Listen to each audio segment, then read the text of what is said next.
옛날 상업이 막 꽃피우기 시작하던 어느 번화한 고을에 젊고 유능한 상인으로 이름난 김서방이 살고 있었습니다. 그는 선조로부터 물려받은 포목점을 번창시켜 제법 큰 규모로 키워냈고 성품 또한 온화하고 예의 발라주의에 칭송이 자자했지요. 몇 해 전 자애롭던 어머니를 병으로 여인 슬픔을 딛고 이제는 홀로 남으신 아버지를 극진히 모시는 효자로도 알려져 있었습니다. 그의 아버지 김영감은 한때 고을에서 손꼽히는 부자였으나 아내를 잃은 후로는 세상일의 뜻을 잃고 집안에만 칩거하는 날이 많았습니다. 겉으로는 인자하고 점잖은 노인으로 보였으나 그 눈빛 깊은 곳에는 외로움과 함께 알 수 없는 그늘이 드리워져 있었지요. 바로 이 김서방의 포목점에서 묵묵히 일하던 처녀가 있었으니 그녀가 바로 박씨였습니다. 가난한 시골 마을 출신이었지만 박씨는 총명하고 손끝이 야무져 김서방의 눈에 들었습니다. 그녀 역시 주인의 반듯하고 성실한 모습에 남몰래 연정을 품고 있었지요. 김서방의 끈질긴 구애와 더불어 하루빨리 집안에 새 안주인을 들여 활기를 찾고 싶어 했던 김영감의 적극적인 바람으로 두 사람의 혼례는 서둘러 치러지게 되었습니다. 박씨는 시아버지와 함께 살아야 한다는 점이 마음에 걸렸지만 인자해 보이는 시아버지의 모습과 집안일을 도맡아 줄 나이든 여종이 있다는 사실에 작은 위안을 삼으며 김씨 집안의 며느리가 되었습니다. 혼인한 지 햇수로 2년, 박씨 부인은 30해의 봄을 맞이하고 있었습니다. 남들이 보기에는 젊고 다정한 남편 김서방의 극진한 사랑 속에서 꿀같이 달콤한 나날을 보내는 듯 보였지요. 하지만 그녀의 마음속 깊은 곳에는 누구에게도 말 못할 시커먼 불안감이 독버섯처럼 자라고 있었습니다. 바로 그녀가 몸담은 신혼집에는 정든 남편 외에 또 다른 사내, 그녀의 시아버지가 한 지붕 아래 숨 쉬고 있었기 때문입니다. 고향에 계신 박씨 부인의 부모님은 꿈에도 이런 기막힌 사정을 알지 못한 채 딸 자식이 복에 겨워 잘 살고 있으리라 철석같이 믿고 있었고 박씨 또한 차마 이 사실을 털어놓을 엄두를 내지 못했습니다. 설상가상으로 박씨는 현재 임신 중이었으나 뱃속 아이의 아비가 누구인지 그녀 자신조차 확신할 수 없었습니다. 그저 태어날 아이가 부디 남편의 시이기를 간절히 바랄 뿐이었지요. 남편 김서방은 혼인 후 박씨가 포목점 일을 그만두고 집안 살림에 전념하기를 바랐습니다. 어느 날 저녁, 그는 아내의 손을 잡고 조용히 말했습니다.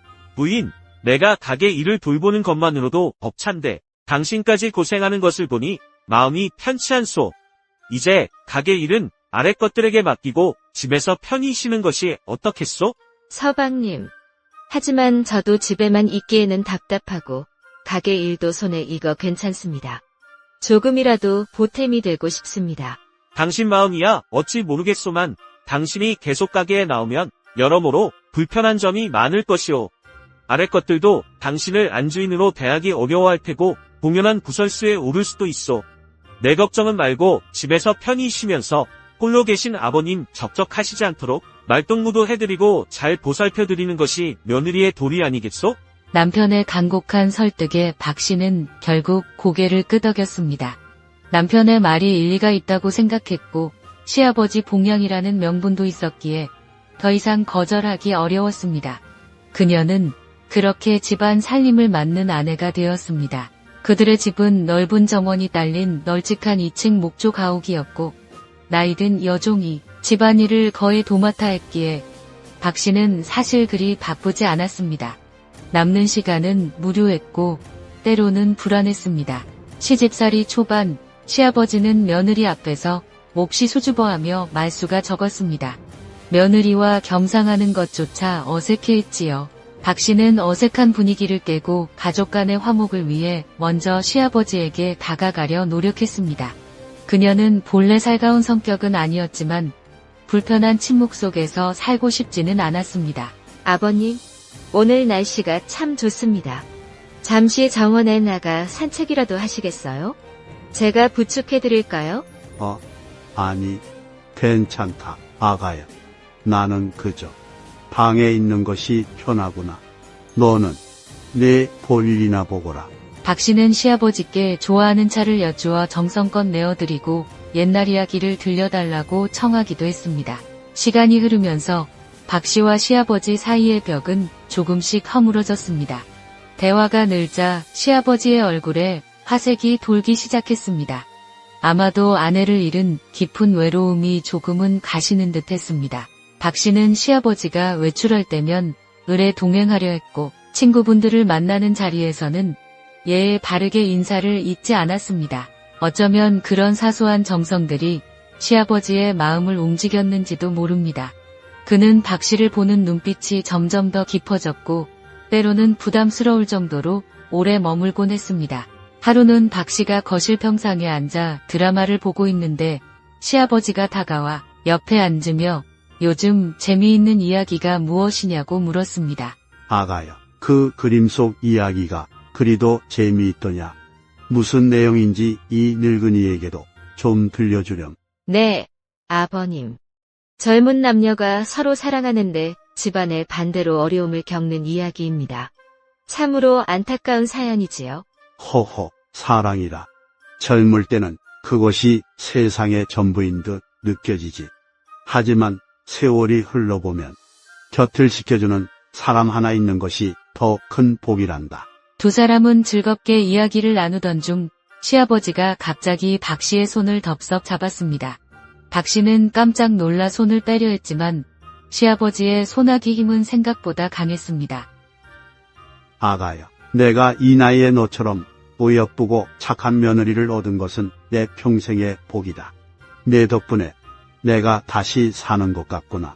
너처럼 고운 손으로 차를 내어주고 말동무가 되어주니 죽은 아내도 하늘에서 기뻐할 게다. 아, 아버님, 과찬이십니다. 제가 당연히 해드려야 할 도리인 것을요. 손은 이제 그만. 박 씨는 순간 가슴이 뭉클하면서도 불길한 예감에 사로잡혔습니다.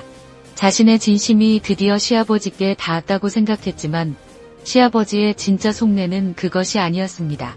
그의 눈빛은 단순한 감사를 넘어선 무언가 다른 감정을 담고 있었습니다. 남편 김서방은 매일 이른 아침 포목점으로 나갔기에 박 씨는 보통 시아버지와 단둘이 늦은 아침 식사를 했습니다. 집안일을 돕는 여종은 점심때가 되어서야 왔으므로 아침 식사 준비는 온전히 박 씨의 몫이었습니다. 식사를 마친 후 박 씨는 시아버지께 차를 한 잔 올리고 설거지를 시작했습니다. 어느 날 그녀가 부엌에서 그릇을 닦고 있는데 시아버지가 빈 찻잔을 들고 등 뒤로 다가왔습니다. 인기척에 박 씨가 돌아보려 하자 시아버지가 낮은 목소리로 말했습니다. 괜찮다, 아가야. 그냥 두거라. 내가 여기 둘 테니. 손에 비누 거품이 묻어 있었기에 박 씨는 뒤돌아보지 않고 네, 아버님. 그럼 상 위에 두십시오. 하고 말했습니다. 하지만 아무런 대답이 없었습니다. 대신 등 뒤에서 느껴지는 시아버지의 숨결이 너무나 가까웠습니다. 숨소리마저 들릴 정도였지요. 이상한 낌새를 느낀 박 씨가 의아하게 생각하며 설거지를 계속하는데 갑자기 시아버지가 뒤에서 그녀를 힘껏 끌어안았습니다. 단단하고 뜨거운 몸이 등에 밀착되었습니다. 아가야, 미안하다. 부디 나를 용서해다오. 내가 너를 너무나 연모한다. 첫날 너를 본 순간부터 내 심장이 다시 뛰기 시작했느니라. 아, 아버님. 왜 이러십니까? 이러시면 안 됩니다. 저를 놓아주세요. 박 씨는 너무 놀라 숨이 멎는 듯 했습니다. 몸은 얼어붙었고 어떻게 해야 할지 몰라 그대로 서 있을 수밖에 없었습니다. 그녀는 필사적으로 시아버지의 팔을 떼어내려 했지만 여자의 힘으로 당해낼 수 없었습니다. 시아버지의 팔은 쇠사슬처럼 그녀를 올감했습니다. 이 일을 남편에게 알려야 한다고 생각하며 몸을 돌리려는 순간 박 씨는 눈물을 흘리고 있는 시아버지의 얼굴을 보았습니다. 그의 눈물은 뜨거웠고 절망적이었습니다. 나도 이러면 안 된다는 것을 안다.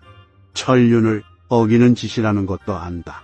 하지만 내가 없는 삶은 이제 상상할 수가 없구나.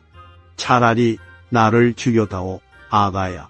평생 강인해 보이기만 했던 노인의 눈물과 절규는 그녀의 마음을 속절없이 흔들었습니다. 얼마나 외로우셨으면, 얼마나 힘드셨으면, 연민의 감정이 분노와 공포를 밀어냈습니다. 그녀는 자신도 모르게 흐느끼는 시아버지를 마주 안았습니다.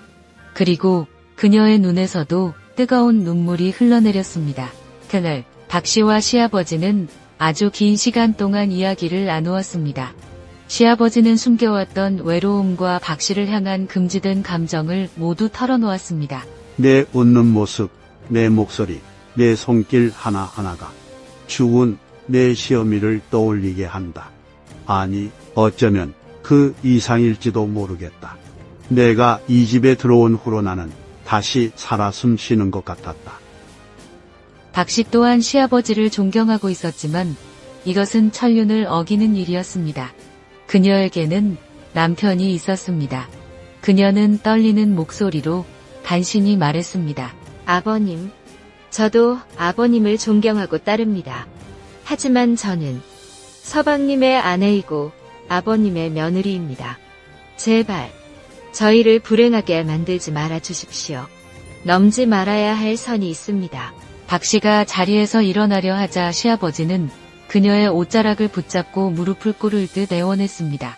아가야, 제발 딱 한 번만이라도 좋다. 아니, 매일 잠시, 아주 잠시만이라도 좋다. 내 온기만 느낄 수 있다면 나는 더 바랄 것이 없겠다. 이 늙은이의 마지막 소원이다. 정녕 이리 매정하게 부딪힐 것이냐. 내 심장이 타들어 가는 것 같구나. 박 씨는 또다시 마음이 약해졌습니다. 그의 눈물과 애원이 진심으로 느껴졌습니다. 내가 며느리로서 외로운 노인의 이 작은 소원 하나 들어주지 못할까. 아주 잠깐인데 그녀는 고개를 끄덕였습니다. 하지만 너무 지나친 요구는 하지 말아달라고, 이것은 비밀이라고 신신당부하는 것을 잊지 않았습니다. 그날 이후 시아버지는 약속처럼 매일 박 씨를 찾았습니다. 남편이 가게로 나가고 여종이 오기 전 짧지만 은밀한 시간이었습니다. 처음에는 죄책감과 혐오감에 몸서리쳤지만 시간이 지나면서 박 씨는 그 관계에서 기묘한 감정을 느끼기 시작했습니다. 외로웠던 그녀에게 시아버지의 거칠지만 열정적인 관심은 위험한 위안이 되었습니다. 때로는 남편과의 관계보다 더 강렬하고 만족스러운 순간도 있었습니다. 아마도 연륜에서 오는 능숙함과 여전히 건장한 시아버지의 체격 때문인지도 몰랐습니다. 시아버지 또한 그 시간을 통해 삶의 활력을 되찾은 듯 보였습니다. 그는 박 씨에게 전보다 더 많은 선물과 관심을 표현했고 때로는 집착에 가까운 모습을 보이기도 했습니다. 어느덧 박 씨는 남편보다 시아버지와의 미래를 더 기다리게 되는 자신을 발견하고 소스라치게 놀랐습니다. 내가 어쩌다 이 지경까지. 그녀는 외로운 시아버지를 위로한다는 자기 합리화 뒤에 숨어 점점 더 깊은 수렁으로 빠져들고 있었습니다. 집안의 늙은 여종은 무언가 이상한 낌새를 채고 있는 듯했습니다. 그녀는 박 씨를 볼 때마다 걱정스러운 눈빛을 보냈지만 차마 말을 건네지는 못했습니다. 마님, 요즘 안색이 좋지 않으십니다. 혹여 무슨 근심거리라도 있으신지요? 소인에게라도 말씀하시면. 아니다. 괜찮다. 그저 잠을 좀 설쳐서 그럴 게다. 신경 쓰지 말거라. 여종은 더 이상 묻지 않았지만 의심의 눈초리는 거두지 않았습니다. 박 씨의 배가 불러오면서 집안에는 새로운 긴장감이 감돌기 시작했습니다. 박 씨의 불안감은 날로 커져만 갔습니다. 남편 김서방은 아내의 임신에 마냥 기뻐하며 아낌없이 사랑을 표현했습니다. 배를 쓰다듬으며 아이에게 말을 거는 그의 모습은 영락없는 예비 아버지였습니다. 아이고, 우리 복덩이. 어서 나와서 아비 어미를 기쁘게 해주려무나. 당신 먹고 싶은 것은 없는가? 귀한 것을 먹어야 아이도 건강하지. 내가 장에 나가 싱싱한 것으로 다 구해다 주겠소. 하지만 시아버지는 달랐습니다. 그는 박 씨의 배를 바라보는 눈빛의 은밀한 소유욕을 노골적으로 드러냈고 김서방이 없을 때는 마치 자신이 아이의 아버지인 양 행동하기도 했습니다. 박 씨의 어깨를 주무르거나 배를 쓰다듬는 그의 행동은 점점 더 대담해졌습니다. 아가, 몸은 괜찮으냐? 아이가 발길질을 하더냐? 이리 와, 내 손을 대보자꾸나. 필시 나를 닮아 힘이 장사일 게다. 이 아이는 분명 우리 가문의 기둥이 될 게야. 내가 잘 돌봐줘야지. 아버님, 괜찮습니다. 제가 알아서. 박 씨는 불안했습니다. 아이가 태어나면 누구를 닮을까? 혹시라도 시아버지를 닮는다면, 그 비밀이 탄로난다면, 그녀는 밤마다 악몽에 시달렸습니다. 이웃의 아낙들이 박 씨의 부른 배를 보며 수군거리는 소리도 들려오는 듯 했습니다. 박 씨는 더욱 집안에만 틀어박혔습니다. 어머, 김서방네 새댁 말이야. 배가 남산만 하던데 얼굴은 영헬숙회. 무슨 걱정거리라도 있는 거 아닐까 몰라. 시아버지랑 단둘이 지내는 시간이 많다더니. 쯧쯧, 젊은 사람이 안 됐어. 박 씨는 문 밖을 나서는 것조차 두려워졌습니다. 마침내 길고 긴 산골 끝에 박 씨는 아들을 낳았습니다. 아이는 건강했지만 박 씨의 눈에는 아이의 모습에서 지울 수 없는 시아버지의 흔적이 보이는 듯 했습니다. 특히 아이의 강한 눈매가 시아버지를 꼭 빼닮은 것 같아 간담이 서늘했습니다. 남편 김서방은 아이가 자신을 닮았다며 기뻐했지만 그의 웃음 속에는 어딘지 모를 그림자가 드리워진 듯 했습니다. 예전처럼 순수한 기쁨이 아니었습니다. 박 씨는 그 미묘한 변화를 눈치채지 못했습니다.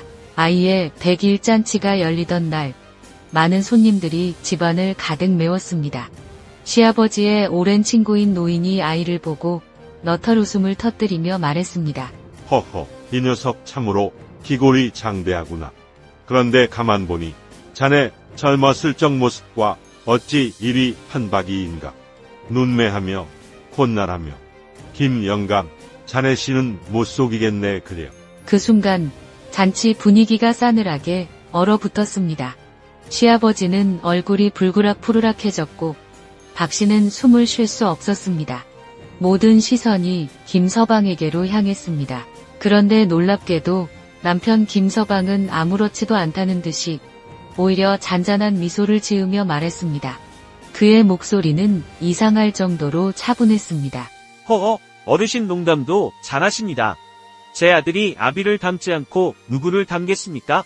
아버님 젊은 시절이 워낙 출중하셨으니 제 아들이 조금 닮아 보이는 것도 무리는 아니지요. 그만큼 제 아들이 복을 많이 타고났다는 뜻 아니겠습니까? 자자, 다들 술이나 한 잔 더 드시지요. 김서방의 너무나도 태어난 심지어 여유로워 보이기까지 하는 모습은 오히려 박 씨와 시아버지를 더욱 불안하게 만들었습니다. 그는 정말 아무것도 모르는 걸까? 아니면 모든 것을 알고도 남들 앞에서 연극을 하고 있는 걸까? 그날 이후 김서방은 변했습니다. 겉으로는 여전히 다정하고 친절한 남편이었지만 그의 눈빛은 깊이를 알 수 없는 호수처럼 차갑게 가라앉아 있었습니다.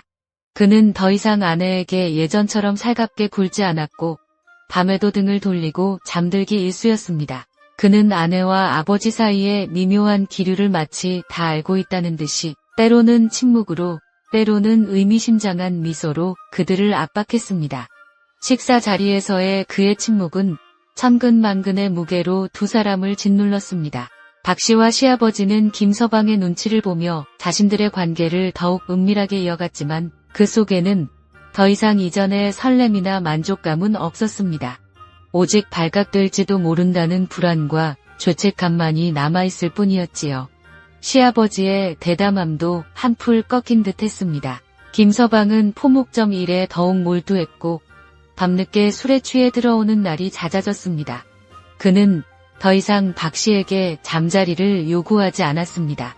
박 씨는 남편의 이런 변화가 두려웠지만 차마 이유를 물을 용기가 나지 않았습니다. 그러던 어느 늦은 밤 김서방은 술에 잔뜩 취해 비틀거리며 집으로 돌아왔습니다. 그의 눈은 평소와 달리 풀려있지 않고 오히려 섬뜩할 정도로 맑게 빛나고 있었습니다. 그는 곧장 잠든 아이의 방으로 아이의 얼굴을 한참 동안 들여다보았습니다. 그 눈빛에는 사랑인지 증오인지 알 수 없는 복잡한 감정이 뒤섞여 있었습니다. 아이는 아비의 싸늘한 시선에 잠결에도 몸을 뒤척였습니다. 그리고 그는 조용히 아버지의 방문 앞으로 다가갔습니다. 문틈으로 새어나오는 아버지의 깊은 잠꼬대 소리를 들으며 김서방의 입가에 섬뜩한 미소가 걸렸습니다. 그는 품속에서 작은 기름병과 부싯돌을 꺼냈습니다. 다음 날 아침 포목점 창고에서 큰 불이 났다는 소식이 전해졌습니다. 불길은 순식간에 번져 창고 전체를 삼켰고 그 안에서 잠들어 있던 시아버지는 미처 빠져나오지 못하고 변을 당했습니다. 창고 문은 어찌된 일인지 밖에서 굳게 잠겨 있었다고 합니다. 사람들은 모두 단순한 사고라고 생각했습니다. 밤새 창고 정리를 하던 시아버지가 깜빡 잠이 들었다가 변을 당한 것이라고 혹은 실화일 것이라고 수군거렸습니다. 하지만 장례식장에서 아버지의 영정사진을 바라보는 김서방의 얼굴에는 슬픔 대신 알 수 없는 패방감과 냉소가 어려 있었습니다. 그의 눈빛은 모든 것을 계획하고 실행한 자의 차가운 만족감으로 빛나고 있었습니다. 박씨 부인은 남편의 그 표정을 보고 온몸의 피가 차갑게 식는 것을 느꼈습니다. 그녀는 깨달았습니다. 남편은 모든 것을 알고 있었고 누구도 예상하지 못한 방식으로 가장 잔혹하게 복수를 감행한 것입니다. 그의 다정함 뒤에 숨겨진 냉혹함에 온몸이 떨렸습니다. 이제 이 넓은 집에는 그녀와 남편과 비밀을 안고 태어난 아이, 그리고 모든 것을 알고 자신의 손으로 아비를 심판한 남편만이 남았습니다. 앞으로 어떤 지옥이 펼쳐질지 박씨 부인은 감히 상상할 수도 없었습니다. 집안을 감도는 정막은 죽음보다 더한 공포로 다가왔습니다. 이야기는 그렇게 끝나지 않은 비극의 서막을 알리며 막을 내렸습니다.